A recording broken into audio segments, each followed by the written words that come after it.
When is it necessary for the sighting of the moon of Ramadan?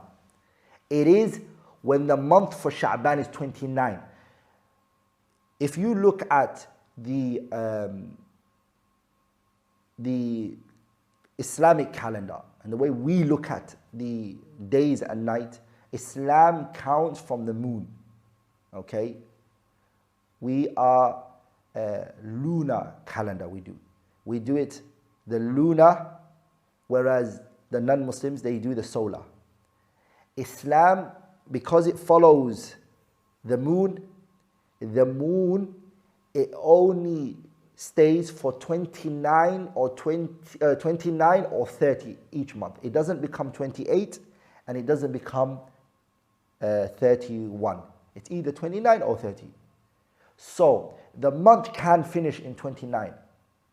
It can. That's when, if this moon is sighted and Sha'ban is 29 and the moon is sighted the next day, we don't wait for 30, we fast the next day. And that month finished at 29. What about if there is something covering? We can't sight it. We weren't able to see it. We tried to look and we couldn't see this. We couldn't sight the moon. What do? We let Sha'ban finish on 30. Because Sha'ban is certainty that it was in. For us to remove Sha'ban and say Sha'ban has come to an end, we need evidence for it. We need to sight the moon of Ramadan. We didn't. It was maybe cloudy, we couldn't sight it, then we allow Sha'ban to finish on 30.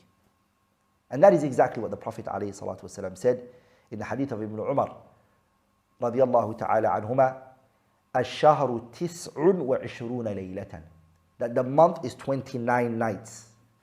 فلا تصوموه, do not fast it, حتى تروه, until you see it, the crescent in the moon.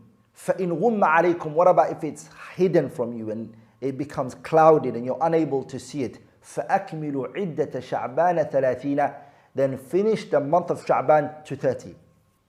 It's just what I mentioned, and Imam Bukhari narrated in his Sahih. The month is 29. We should finish at 29. But we tried to sight it, we tried to look, we tried, we couldn't see anything.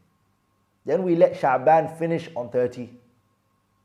Because Sha'ban was a certainty that it entered, and it's a certainty that it was in.